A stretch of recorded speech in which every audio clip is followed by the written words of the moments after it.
everybody, and we are back. Everybody, welcome back to Words with Wayman. I am your host, as always, Matt Wayman. Please support us online, Words with Wayman on Twitter, Words with Wayman on Facebook. Everybody, thank you all so much for tuning back in. Part 2, very funny comedians, been doing comedy 20 years, used to write out in L.A. for George Wallace. Please welcome back to the podcast, Ralph Grate. Thank you again. So yeah, we just left off in the first part. We were talking about how you did write for George Wallace, and how did that come about? We were both working at the Comedy Store, and George, he would hire numerous writers for his material. One guy that used to write for him, his name was David Tyree, and George, he had seen one of my sets.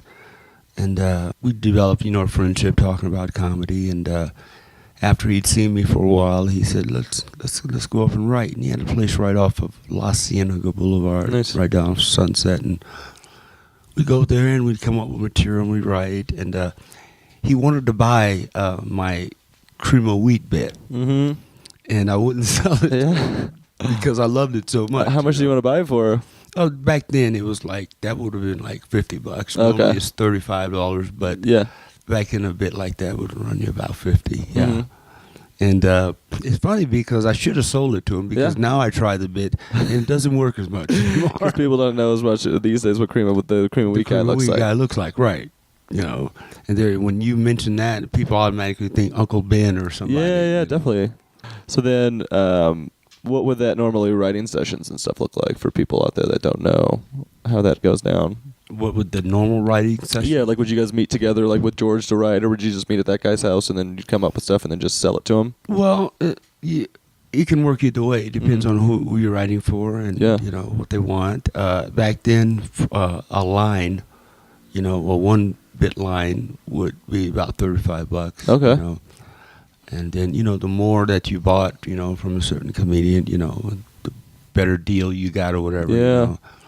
But most of the demand for writers back then were like for new television shows. Like sitcom stuff? Right. Like I had a friend named Marty Cohen, and he used to be a comedy team. Let's see, it was Cohen and I can't remember his partner's name, but they broke up. But they were a comedy team, and Marty got a job writing for a pilot in L.A. It was a show called Make Me Laugh. Okay.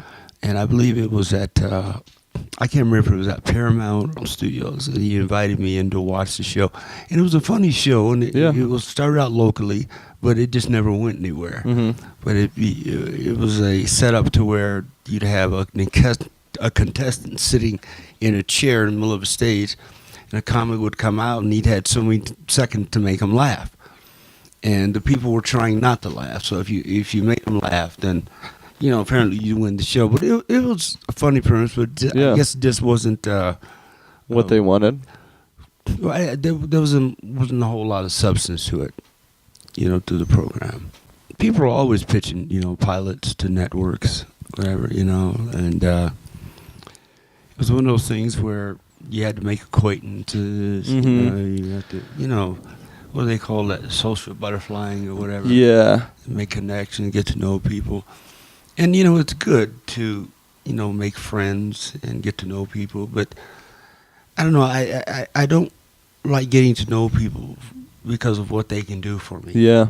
And if I want to get to know you, it's because I think you're an interesting person or whatever, we'd be good friends or something like that. But when you go and you're constantly trying to make contacts so that you can be successful at your career, for some people it's fine. Yeah. For me, I just always felt uncomfortable with it. And I think that's why now I do comedy, because I enjoy making people laugh. I don't have any these great, what do you want to call it? Aspirations? Well, I was going to say aspirations, but I don't have this great, huge desire to be famous. Yeah. Because I know a lot of my famous friends, and people I know have committed suicide or OD'd on drugs or whatever. Because of the stress of the industry? And I don't know what their reasons were for this going on, but there's something going on up there that it just kind of made me say, wait a minute, You know, I don't need to be famous. Mm-mm. You know, that's not my drive for doing comedy. Just the money, because you took a significant amount of time off comedy, correct? Yes, I did. Yes, I did for about 20 years. Just because you were getting sick and tired of how. Well, Because it's hard. It's a hard business. That's for. Well, it wasn't so much the discouragement of that. Mhm. Life happened. Things Yeah. happened in my life, and something inside me had died to where I didn't have the desire Yeah. to appreciate the humor that I Mhm. always did. Something inside me had died to where I just I didn't want to make people laugh. You know, Because it is something on the inside that. right? But all the while, I'm turning away from this. I can't stop thinking about comedy material. Yeah, just when everything, because we just, as comics, I feel like we just filter it through that same mindset, like everything that we see. We constantly, or subconsciously, we're looking for the humor in situations. Even the worst. Yeah. And when we have a recess from the stress, we look back at things and we laugh and make, you know, I was finding myself structuring material. Even though I didn't want to make people laugh anymore, I kept looking at ways to structure something funny out of what had just happened to me or whatever, you know. And so I got back into comedy after 20 years, and as soon as I did, I became paralyzed, as I told you, Mm-hmm. from Yeah. the neck down, and that stopped me for a while. You know. Right now, I'm a miracle walking. Yeah. But I was paralyzed, so that set me back again. I'm sure. But now that I'm walking again, I'm just trying to knock off all the cobwebs and. Yeah, so And now just it's more keep back getting to, stronger. like you were saying earlier, just a different way to look at comedy, of just being like, comedy is this thing that we do that we kind of have to do, and it's because we make other people happy. Yeah, and that means something. Yeah, and a you lot, know? but like people do it because they want to make money, or people do it because they want to get a sitcom, or it's like this thing, but it shouldn't Right, because ever be that thing. no, because you know it's not about, honestly. If I can make people laugh without ever showing my face, Yeah. I would do that. You know what I'm saying? Yeah. It's not about me. You know, I don't think I'm this great, you know, person to look at, or Yeah. or I'm not the person that needs to be seen all the time. That's just not me. I just love the sound of laughter and make people laugh. Mm-hmm. You know, and it's not about having an ego or No. or getting up there dressed like I'm ready for a catwalk on a fashion show or something like that. I just want to be funny and make people Yeah. laugh. You know. So what does your writing process look like? My writing process. Well, now that I'm able to devote more time to comedy. Yeah, because you were working you were working in back in the kitchen for 2 years. You were running a kitchen, working like crazy. Yeah. 16 hours a day, 7 days a week for 2 years. And, Goodness. you know, now that I'm away from that, I can breathe, I can write. And Yeah. my writing process, it's always going. Mm-hmm. If I'm not sitting down, actually writing down a premise or a thought, I could be standing in line at a Arby's or something, and something will flash, and I'll start trying to structure a line in my head there. Mm-hmm. And then later, when I have time, I'll sit down and write it out. But Yeah. there's no real structure to when I write. So you don't like sit down at like a specific hour a day, and you're like, okay, I'm gonna sit down for like an hour.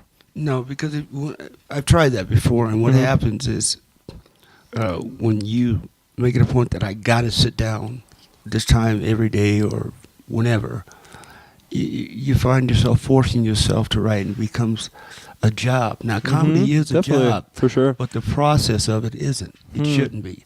The process comes naturally, Yeah. and when you're in a state of mind that you would be on stage to where it's funny. Yeah. You know, but when you structure a specific time to sit down and write comedy, for me, that seemed to be more like work, and I got to the point where I dreaded sitting down at Yeah. that time. That's of a the good day. point. So I wanted my writing just to be able to come as I'm going through life. Hmm. You know, That's awesome. If I'm going through my day, I see something that's funny, that's absurd to me, or whatever. I make a mental note of it, and Mm-hmm. when I get around to it, I'll write it down. Nice. That's a cool way. I know everybody writes so differently, and it's just a cool thing to know how each different person's brain works a little bit. Right. And for me, it's kind of difficult for me to just sit at home and write. Mm-hmm. sit at home. I have to get up and go out somewhere. Yeah. I have to go to a park or a coffee shop or something. Yeah. Sit down, and I don't know what it is. I think maybe it's a different atmosphere that sometimes provoke my creative. Seeing different process. people, seeing that person kind of looks like that person, which reminds me of something that this person did. Kind of just being able to look at people as characters in a little way, or just they remind you of different stuff is what I find helps me when I'm out writing. Right. And sometimes not only just people, it's the situation they're in and how they Mm-hmm. respond to it, you know. Like for me, the one thing that makes me laugh harder than anything in the world, and it always has, and I don't know why, I don't know if it's wrong, but the way people get mad. Mm-hmm. The way, you know, just thought of it makes me laugh. Yeah. You know, how people get mad and the way they respond, the things that they say, to me, it's hilarious. Oh, yeah. You know, not when somebody's mad at me, but I'm saying even then I can wait, you know, till everything's cool and look back at the humor of it. I just think the way people get mad is funny. It's so funny because a lot of the time it's like from this egotistical place of like, you're going to do that to me. Yeah. Like, you don't know who I am. Right. Like, you know, and then, you know, you got what they say when they're mad. Yeah. You know, it's, brother, hold on, man. You took my woman, upon my TV, and now you're going to ask me for $1? But they're serious. Yeah. When they're saying it. And you laugh at it.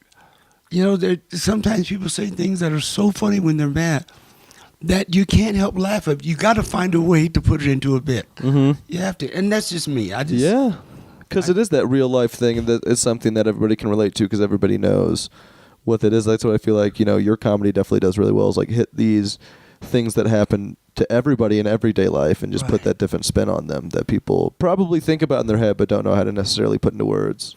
Exactly. And that's what makes a comedian. Yeah. You know, when you can express someone's thoughts that they couldn't necessarily verbalize, you can express what they were thinking in a way that they can relate to. That's hilarious. Yeah. That is the best. Hilarious. I guess I always ask this question. This is one of the questions that I always ask everybody that comes on this podcast. 5 years from now, best case scenario, what would you want your life to look like? What my life to look like, or my career? Both. Is one and the same. I would like my life basically just to be comfortable. I would love to have a chance at putting forth this pilot that I spoke to you about. Yeah. Called Angel's Landing. Mm-hmm. Super awesome. And I would love to see that come to fruition, you know, and still able to make people laugh and just make a living to where I don't have to struggle. I don't want to be rich. I don't want to be wealthy. I just want to be able to focus on what I love doing, and it's making people laugh, you know, whether it be through a TV concept that I have or just getting on the stage. Night, you know. The TV, because people could see you wouldn't have to be there, and you can kind of just, you get your message out to a lot more people too. True. Absolutely. I think well said. That's fantastic. Well, that's as quickly as these things go. I mean, that's pretty much it, everybody. Support us online at Words with Wayman on Facebook, Words with Wayman on Twitter. I want to thank you so much for coming back out, Ralph, and doing this. I enjoyed it. Thank you. Yeah, and like I said, we were talking about I'm going to shoot a couple of videos for Ralph of him doing his stand-up. This podcast is going to come out before that, but once we get those videos, we're going to tag them back on the website. So everybody, if they're listening a little bit in the future to this podcast, they can check out your videos as well. So appreciate that. Heck yeah, I appreciate you. And yeah, everybody, thank you all so much for listening, and we'll see you all soon.